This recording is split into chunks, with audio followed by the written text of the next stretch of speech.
Pues mi padre sí hizo torero y en mi casa se hablaba de toros, pero también se hablaba de música, porque mi madre era cantante. Sí. Mi madre era cantante, entonces en casa pues vivíamos con cantantes y con toreros. Y yo empecé a cantar de niño, de chiquitín. Pues yo creo que yo tengo recuerdo, pues, seguramente de haber cantado inmediatamente al poco tiempo de poder al decir una palabra, ¿no? Sí. Tus hermanos también cantaban. Todos cantaban, ¿no? Mis hermanos y mis tías. ¿Eran 11 o cuántos eran? Fuimos 11. Sí, y cantaban. No todos, porque no todos sacaron voz o deseos, pero fuimos 4 que cantábamos. Mi hermano mayor, que tenía un año más que yo, tenía su grupo de rock. Ok. Y me invitaron a cantar. Bueno, yo me colé a cantar cuando aún no había cambiado la voz y entonces me echaron del grupo. Tener la voz muy aguda, güey. Entonces me dijeron que ellos tenían que cambiar todas las canciones y entonces que nada más podía cantar yo y ellos querían cantar, así que para afuera. Entonces me echaron, pero pues en mi casa cantaban y hacían fiestas continuamente. Me venía gente muy, muy interesante a la casa, pues venía don Pedro Vargas, venía Lola Beltrán, venía Lola Flores, la española, venían gitanos, venían mexicanos, rancheros, venía toda clase de artistas. Y yo sentía la música como una manera muy sencilla, muy natural en mí. Y como que no me esforzaba mucho, ¿no? Bueno, pues ahí está la música, Sí. ¿no? Pero el mundo de los toros, pues sí, te arrastró. Porque hay una gran dificultad para ser torero, ¿no? Hay mucho miedo, Claro. un gran peligro. Sufriste una cornada, ¿no? Sufrí 2. ¿Dos? Nomás que una fue, pues, desastrosa porque me rompió las 2 rodillas, me rompieron meniscos, ligamentos, rótula, cápsula sinovial, me aventé 3 años en hospitales. La última operación fueron 45 días en un hospital y el doctor vino con la maravillosa noticia de que no puedes volver a torear en tu vida. Para eso yo me había ido de mi casa, porque en mi casa no querían que yo fuera torero. ¿No querían que fuera No, claro que no. Entonces ¿Por el riesgo que involucraba sí, la profesión? Sí. Entonces, pues con 17 años tomé una decisión dura, porque en tu casa pues tienes la comida caliente y la ropa planchada, ¿no? Y no falta nada. Ahí Sí. estás en tu casa. Y de pronto te sales sin un lugar fijo a dónde ir y sin oficio ni beneficio. Yo estudiaba en esa época ingeniería química. Okay. Entonces dejé la carrera al poco tiempo de salir de mi casa. ¿Por qué ingeniería química te gustaba en ese momento? Mira, yo fui muy mal estudiante. Yo creo que todos los artistas son malos estudiantes. Yo creo que es bien difícil concentrarte. Esto no es para que todos los que sean malos estudiantes, ya es que soy artista. No. Sí. Pero generalmente a los artistas les cuesta mucho trabajo enfocarse en una idea y centrarse. ¿Entiendes? Y respetar figuras de autoridad también, ¿no? De cierta manera. Eso puede ser también. Y aunque las respetes, tu mente está en otro lugar. Claro. Es una mente creativa o volátil, como quieras llamarla. Y me acuerdo que yo dibujaba muchas cosas, dibujaba muy mal, pero todo el día estaba dibujando, estaba pensando en una canción y cantaba y me hacía cosas en la cabeza. Fui un mal estudiante, pero cuando llegué a la prepa, en la prepa por alguna razón, mi mente se organizó un poco más y fui un buen estudiante de química. Ok. Me sacaba muy buenas notas en química. Así que cuando me dijeron en mi casa que tenía que estudiar una carrera y que dije, no, pues seguramente lo mío es ingeniería química. Ok. Y bueno, me divertía mucho en el laboratorio, la pasaba fenomenal. Me divertía mucho con los elementos químicos. Decía yo, qué padre, ¿no? Entonces, esto se forma por aquello y estas cadenas, en fin. Pero luego me di cuenta que no tenía nada que hacer en la carrera, ¿no? Era excelente para organizar las fiestas de la universidad. ¿Y te saliste de la carrera y te fuiste a perseguir el sueño de torero y luego sufres esto? Sí, me fui a dónde te fuiste? Pues me fui a vivir al centro de la Ciudad de México, man. Y luego pues ya demostré que sí quería ser torero. Y estuve 2 años toreando en España, donde la profesión es muy dura, muy profesional. Hay una gran competencia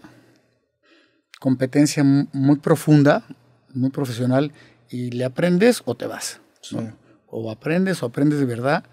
Es muy sacrificada. Es chavos que viven para y de los toros todo el tiempo. No saben hablar de otra cosa y no saben hacer otra cosa y no quieren hacer otra cosa ni quieren aprender otra cosa más que eso. Y eso los lleva a lo mejor a hacerse figuras de toreo. ¿Y tú estabas también en esa mentalidad? Sí, sí, sí. 100%. Sí, 100%. 100%. ¿Qué es lo que engancha a la gente? O sea, ¿qué dirías tú que fue lo que hizo que para ti despertara tanto interés? Yo creo que el escucharlos. Escuchar a estos grandes toreros que hablaban de unas gestas increíbles, ¿no? Dignas de héroes. Y decía yo, híjole, entonces a este cuate le perforaron la pierna y él se quitó el corbatín, porque ya los toreros traen una corbatita, ¿no? Y se hizo él un torniquete y siguió toreando. Entonces tú de niño estás escuchando esto y dices, pues estos hombres son superhombres, ¿no? La verdad, qué carácter para poder hacer eso, qué fortaleza mental para seguir, qué concepto del honor, del amor propio, del no quedarte, de no tirar las cartas, de no rajarte, y aunque tengas mucho miedo, seguir adelante, porque yo creo que todos tenemos miedo, ¿no? Y unos pues logramos vencer el miedo, ¿no? Y otros no logramos vencer el miedo. Entonces, el escuchar todo esto continuamente, el ir al campo, por ejemplo, y ver cómo los ganaderos tratan a los toros, con qué importancia, cómo es el campo bravo, que es una especie que solamente vive porque es un campo bravo, si no, no existiría ya sobre la faz de la tierra, ¿no? Porque no te sirve para nada. Es un toro muy chico, es un toro que tarda mucho en crecer, es un toro que para que pese 500 kilos tienen que pasar 4 años, mientras un charolais francés o un indo o cualquier clase de estos toros de carne, ¿no? Un Hereford, pues con 2 años están pesando 700 kilos, 650 kilos, man. Entonces, sí, una vaca lechera, pues que te puede dar 15 litros, 20, 10, 12, 15, 20, 25 litros. Hay vacas que dan más. Una vaca brava, pues primero a ver quién es el valiente que va a ordeñarla. Y luego yo creo que máximo te darán unos 3 litros, perdón. No creo que puedan dar más de 3, 4 litros. Entonces, no es negocio para la vida del campo. Para vender, esto no es negocio. Entonces solamente existe sobre la faz de la tierra gracias a estos ganaderos. Es amor al arte realmente. Sí, que es amor al animal también. Sí. Amor al animal, no sabes cómo son con los animales, cómo ven las genéticas, cómo cuidan las riatas, ¿no? Hacia dónde van, por qué, de dónde vienen. Es muy interesante, hay mucha paz en el campo, es un mundo de mucha paz. Y yo creo que todo esto pues me fue arrastrando y se me metió como veneno y al final dije quiero ser torero en contra de algo que me había dado Dios, que es la posibilidad de cantar. Porque si había algo dentro de mí de una manera natural, pues es la música, que creo que está natural en todo ser humano. Yo creo que el básquetbol, el fútbol americano, el fútbol soccer, el béisbol, los toros, pues no existirían en ningún lado si no fuera porque lo estás viendo y lo estás absorbiendo. Entonces quieres ser torero, quieres ser futbolista, quieres ser beisbolista, quieres ser boxeador, en fin. Pero la música no, la música es inherente al ser humano. Sí. O sea, todos, antiguamente todos bailarían, ¿no? En la danza. ¿Qué es esa danza? Una necesidad de expresión interna. Espiritualmente es lo que sale. Y eso es lo que estaba natural dentro de mí. Hay un concepto que me gusta mucho que es la ansiedad de la influencia, ¿no? El hecho de que, como tú dices, ves a alguien bailando y te dan ganas a ti de bailar, es porque lo ves como una vena de escape para expresar algo, y de cierta manera el arte es contar tu propia versión de las cosas. Ves un cuadro y dices, ok, está padre esto que está haciendo, yo lo podría hacer de esta manera, y es eso, es tú contar tu propia versión de las cosas mediante una ansiedad que te genera algo que te influye, ¿no? Sí. Tú ves un torero y dices, ok, yo quisiera hacer lo mismo, ves un vato cantando o alguien y tú mismo quieres contar tu versión de los hechos. Pues la verdad que yo creo que el artista es un juglar de la historia del ser humano, ¿no? Es el que dice cómo estuvo la historia. Pues tú ves la pintura del siglo III, pues es de una manera y es lo que estaba ocurriendo en esa época. Ves la pintura y la poesía en el Renacimiento es lo que estaba ocurriendo. Si lo ves de la época de los romanos, pues es lo que ocurría. Sí. Entonces el artista tiene varias funciones. Una es la de divertir, la de expresar, la de hacer sentir, la de expresarse él mismo, y también es un narrador, tiene una narrativa de lo que está ocurriendo. Entonces la ves en la poesía, lo ves en los cuadros, lo ves en la moda, ¿no? Claro. Lo ves la moda, que es arte, también. Y sí siento que uno expresa a su manera esa realidad que está viviendo, como acabas de decir. Claro, y ahí hace poco vi un documental interesante de era como una científica que se llamaba Nettie Oxman, y ella planteó un cuadrante del progreso humano que se me hizo bien interesante, y ella decía que el progreso humano funcionaba de cierta forma. El artista era como la punta de lanza que al no tener estas limitaciones que a lo mejor te puede dar la ciencia o te da la ingeniería, lo que tú quieras, se atreve a experimentar y a proponer ideas que muchas veces acaban siendo descabelladas. Sin embargo, cuando propone algo que tiene sentido para el progreso humano, ese output que genera el arte se va a la ciencia. Entonces la ciencia empieza, con base al método científico, a generar una teoría que surge de esta idea descabellada que es el arte. Entonces, después de que pasa por la ciencia, pasa por la ingeniería, que la ingeniería se encarga de refinar esa idea que inicialmente empezó con el artista. Después que pasa por la ingeniería, pasa por el diseño, que se trata básicamente de hacer bonito esta idea que empieza con el artista, que entra al método científico, que se pasa por un proceso ingenieril y ahora se diseña. Y una vez que se termina, el artista lo usa como comida para proponer la próxima idea. Entonces, es un círculo virtuoso. Sí, genial, en donde el arte es la punta de lanza. ¿Cómo se llama el libro? Es un documental un documental en Netflix, se llama Abstract, y hay un capítulo de una chava que se llama Nettie Oxman. Sí, y de ahí lo saqué y me voló la cabeza cuando lo vi, porque tiene razón. O sea, el artista es esta persona que muchas veces propone la narrativa, a lo mejor sin los cimientos o sin los fundamentos, pero a fin de cuentas los demás áreas se acaban encargando de aterrizar esta propuesta descabellada, ¿no? Yo creo, no sé si Platón era artista, era filósofo o era las dos cosas. Pero pues él crea todos estos libros y las pláticas de Platón.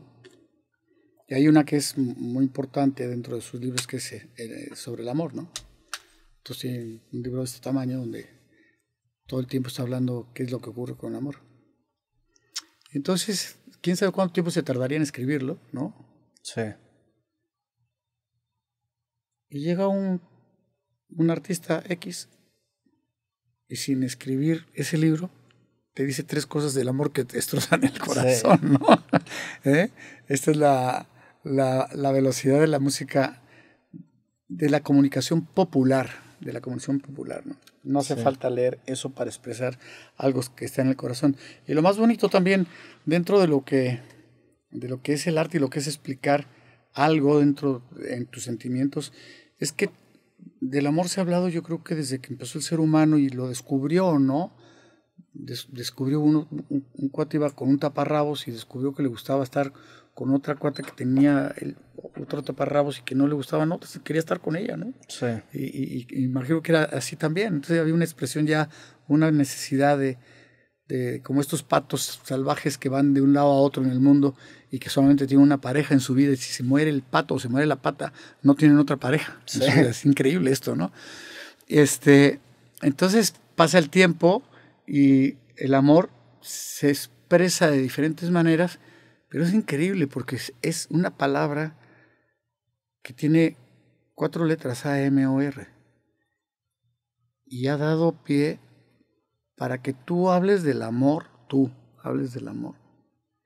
habiendo leído todo lo que tú quieras hablar del amor, pero tú expresas tu amor en tu manera, sí, de una manera particular, porque nadie ha vivido tu amor. Tu amor solamente lo vives tú. Claro. Yo vivo el mío. Yo puedo expresarlo. Y a lo mejor si tú lees algo que yo escribí, o yo leo algo que tú dices, mira, pues esto es lo que yo siento. Sí, te proyectas, claro. Sí es posible. Pero aunque te proyectes, ese amor tuyo es únicamente tuyo, ¿no? Nadie lo ha vivido, está dentro de ti. Y es interesante, esto es bellísimo. Este es un concepto yo creo que para escribir mucho, ¿no? Sí, que el estudio de las experiencias es la fenomenología, ¿no? Sí. Que la manera en la que tú experimentas el amor cambia por cada persona y el arte justamente acaba evidenciando muchas veces los huecos que tiene el lenguaje, ¿no? Porque una metáfora a veces te puede decir muchísimo más que un texto completo. Entonces, sí, claro, el jugar con esos elementos evidencia que hay ciertas cosas que no caben en las palabras, que no tenemos los legos suficientes para crear esas estructuras que queremos crear, y el arte de repente te propone estas estructuras híbridas que se asemejan más a lo que tú quieres expresar. Incluso la melodía, ¿no? Sí. Una melodía sin palabras, de pronto está expresando un sentimiento, claro, impresionante, ¿no? Sí.